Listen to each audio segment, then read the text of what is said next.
All right, guys, new intro here for the Bear Pack. We already crushed the 7K subscriber goal, so we are going to update that board here for you guys. Look at Joe Burrow, looking at all these nice, tasty giveaways. We have the 8K sub jersey giveaway. We have the 9K sub sports memorabilia giveaway, 10K subs, the big one, $1,000 giveaway, and the 12K subs. We're going to send a couple people to a game of their choice. Guys, we are very excited for the football season, but no more talking. Let's get right into this video, Trey. All right, guys, let's get into some NCAA football picks and props for Saturday, October 21st slate of games. Before we look at the leaderboard, we had our giveaway last night on a Friday night. We had our live show. These 5 people won the gift. So if you see your name, reach out to us at Bears Profit on Twitter or bearsprofitplays@gmail.com. We have a few questions for you, and then we'll set you up with those gifts and cash. So make sure you guys reach out to us. Again, thank you, everybody, for entered, and thank you, everybody, for the continued love and support you've given us over the year. We are looking to many more years in the future. All right, let's take a look at the leaderboard, Trey. Start us off. Yeah, and at the moment, I am 0 for 0, but I did give out SMU minus 20.5 against Temple. I told you guys that I was taking Temple plus 21.5 if EJ Warner was starting, and SMU if he did not. EJ Warner ended up not playing, and I ended up snagging SMU here minus 20.5 before the line jumped up. Seth? Yeah, and I, when we filmed the video, had SMU at minus 19.5. There was no way you were going to be able to take that if you took the line today. So I'm fine with taking them on the spread where it was. So yeah, and then I waited. I wanted to see if EJ Warner was going to play. I tweeted at about 3:05 p.m. this afternoon. It didn't look like he was going to play. SMU jumped up to 23.5, so I did grab them minus 23.5. A little bit higher of a spread, but right now 24-0 at the half. All SMU. Temple can't do anything, so I'm still pretty confident in the play. But let's take a look at our plays for tomorrow. Trey, I'll have you start us off. Yeah, I'm going to be attacking this Virginia at North Carolina game, and God damn it, I am excited to watch this game. If you watched our channel at the beginning of college football season, then you know I absolutely love fading Virginia, and it cashed for us both times that we threw those picks out. And I expect it to cash again in this game. I'm going to buy a full point here, and I'm going to take North Carolina here, minus 22.5 in this game. It's minus 125, which I absolutely love the juice here. And I think that North Carolina could easily win this game by 3 touchdowns and a field goal because this Virginia team is simply just dirt terrible. I'd rather watch a high school JV team practice than be paid to watch this Virginia Cavaliers team practice. Virginia is absolutely brutal. They come to this game with a 1-5 record. They lost by Maryland by 28 points. They lost to Tennessee by 36 points. We only need North Carolina to win this game by 23, and it's a home game. And in my opinion, North Carolina is the better team out of those 2 teams that I just mentioned. And this Virginia offense is just so bad. They only average 22 points per game. Meanwhile, North Carolina almost doubles that at 37 points per game. I expect North Carolina to sniff 40 here. And I would be very, very surprised if Virginia gets close to 20. So give me North Carolina here, minus 22.5 in this game versus Virginia. I love it, Trey. Seth? Yeah, Virginia's not very well coached either. I was watching a game a few weeks ago where they ended up losing because they had 2 unsportsmanlike penalties at the end of the game. It was just not good coaching on their part. So I am going to go to the Clemson versus Miami game, and I really think this is going to be a really, really good and fun game to watch. But I do like Miami at +3, and I even like them at the money on the money line here. So if you want a little bit juicier one, take the money line because I think they can win this game. This is honestly a big game for Miami. This game could determine really how the rest of their season will play out. They have a chance to get back in the win column here with a home game. Miami QB Tyler Van Dyke is coming off arguably his best start for the Canes, going for 391 yards and 4 touchdowns. The thing that bit Van Dyke in this game was 2 costly turnovers that ended up spelling a loss for the Canes. They have to gain their confidence back after a coaching gaffe a couple weeks ago against Georgia Tech. This team has talent. This team has the talent and skill to compete, and I think this is a good spot for them against Clemson. Clemson is coming off a sweaty game against Wake Forest, and their offense has been extremely hit and miss.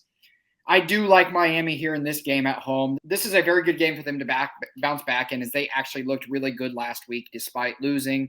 So I am going to take Miami here, as they should be able to hold off a very hit-and-miss Clemson offense. Yeah, I don't mind the home pup in that game either, Seth. For my play today, though, I'm going to be looking at the ugliest game on the slate. I'm going to warn the people of this channel that if you watch this game, you need to have at least one other person watch me through at all times. It's never funny to joke about wanting to cause self-harm to yourself. But if you watch this game alone, you will want to bang your head against the wall and possibly knock yourself unconscious. I'm going to be looking at the Big Ten match. It's going to be Minnesota Gophers traveling to take on the Iowa Hawkeyes. Las Vegas in the books. They're challenging the gamblers today. They have set this total at 31 points, and now I am seeing it as 30.5. So you know what? We're going under 30.5. I'm going to be crushing the under 30.5 in this game. Last week, if you listened to our live show, I gave out the Hawkeyes at the dog of the week, and they did win outright against Wisconsin. This is going to be a very similar game as we have two teams who can't move the ball at all. I'm also going to add Minnesota plus 3.5 for the exact same reason that I took the Hawkeyes last week, because there is no shot this is a touchdown game, because I don't think a team's going to score a touchdown in this game. Minnesota is the worst team in this matchup by far, and their defense has been pretty bad this season. They're coming off a really bad loss against Michigan, letting them score 52 points, and I think they had every player on that team play besides one person for Michigan, but I expect them to bounce back in this game going up against a team whose best chance to score points is by the defense. Last week, the Hawkeyes, they scored 15 total points against Wisconsin. They gained 237 yards on offense on 62 plays, having 9 first downs and 37 passing yards. They were also 4 for 17 on third downs. These teams stink. The book is challenging us with the number, and this game should be mainly on the ground as well, because it's supposed to be pretty solid wins throughout the game. 20-mile-per-hour wins at kickoff and gust up to 40. Give me the under 30.5 and Minnesota plus 3.5 as my plays. Boys, let's go to the player props. Trey, start us off.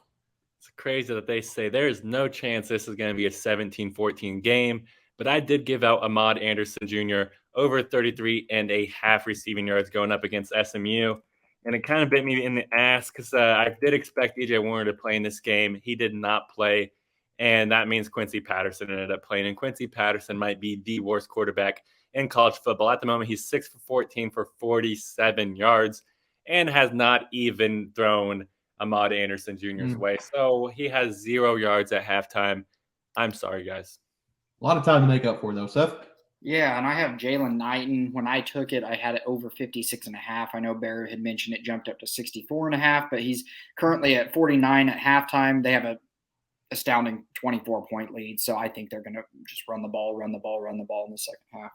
Yeah, they better run the ball, because I had Preston Stone under 267.5 passing yards. He's got 258 at the half. So they're throwing the ball a lot in the first half.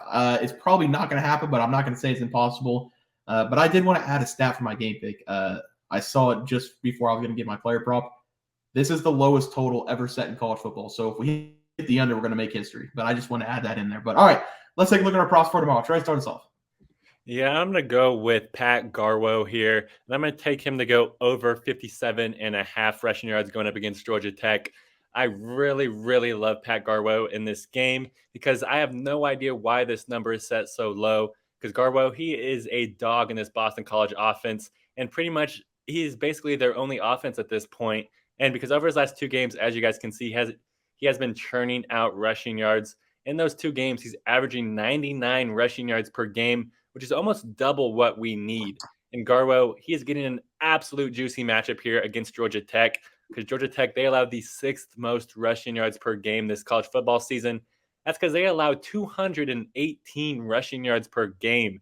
That is way too much, and Garwo, he is going to take advantage of that in this game. So give me Pat Garwo to go over 57.5 rush yards versus leaky Georgia Tech rush defense. I love it, Troy. Seth? Yeah, I'm going to go back to the well that keeps on giving, and I'm going to go with Jayden Daniels over 364.5 pass plus rush yards in his game versus Army. Jayden Daniels' numbers this season tell you the whole story. He's making a legit run at the Heisman right now. Now, okay, I know I got little, in trouble for saying this last week. I know I did, and I'm going to just throw this out there. He is not leading Michael Penix. He's just giving him a run for his money at this point. This will be my 3rd weekend in a row taking Daniels as pass plus rush prop, and we are currently 2-0 while taking it. This QB is an insane mix of arm strength, arm accuracy, and has legit breakaway speed with the ball in his hands. This Army team is really struggling right now and have dropped 3 games in a row, and this one won't get any easier for them. Their defense has been good, but this LSU offense can flat out move the ball and put up points. So go with Jayden Daniels over here again for the 3rd week straight, as he should crush this 363.5 pass plus rush. For my play today, I'm going to be looking at Bo Nix to go over 295.5 passing yards going up against Washington State. The Oregon Ducks, they're coming off a devastating loss, losing to Washington on the road. However, if Oregon runs the table, they can easily still get into the playoffs. I think in this game, they're going to blow off some anger against a team that was looking really good early, but they have fallen apart in the middle of the season. Last week at home, Washington State lost 42-6 to Arizona as 7-point favorites, and they were torched through the air by Arizona as well. On the defensive side, Washington State allowed 342 yards through the air on 34 completions last week, and Bo Nix is probably the third best quarterback in the nation. He is going to slice and dice this defense today as they are giving up 272.5 yards per game, ranking them 12th worst in the nation. The Oregon Ducks also played much better at home than on the road. They score an average, boys. You ready? 59.33 points at home for Oregon. That stat is real. I think they put it to this Washington State team, and I think Bo Nix has himself a day as he goes well over 300 passing yards. So that's what I'm going to do. Bo Nix over 295.5 as my play. Let's take a look at that graphic. Seth, start us off. Yeah, and I took Miami +3, and I even like them on the money line. I'm going to leave that up to you guys, what you guys want to play, but I like them both there. And I did take Jayden Daniels, not Jaylen Daniels, Jayden Daniels to go over 364.5 pass plus rush yards in his game versus Army. Okay.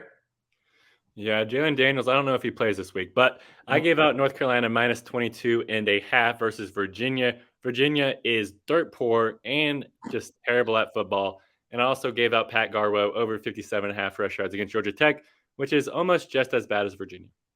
Yep, and I'm going historic under here, under 30.5 in the Minnesota against Iowa game, and I'm going to have Bo Nix over 295.5 passing yards. It just changed on PrizePicks. I also added Minnesota +3.5, so a lot of mistakes on mine. I'm sorry about that. But, guys, that's going to do it for NCAA football plays for Saturday, October 21st slate of games. If you guys enjoyed the content, please be sure to drop a like on this video and subscribe to the channel below. We'll see you guys next video, and thanks for watching. Questions this morning about how to become a member for the YouTube channel. Let's do that really quick tutorial. You're going to go to youtube.com. You're going to go to Bears Profit Plays. You're going to search it in. You're going to hit our thing. There's a join button right just to the right of subscribe. You can click that. There's two options. You have the Bear Pack for $4.99. That gives you access to YouTube member plays. And then you have the Bear Pack Gold for $7.99 a month.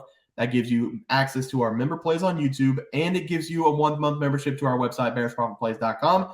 So if you get the Bear Pack Gold, you save yourself $2 a month, a little bit cheaper if you want to do that. But that is the tutorial for anybody that needed it. We had multiple questions today through email about how to do it, and it wasn't working. But if you want to know, there it is right there. Trey,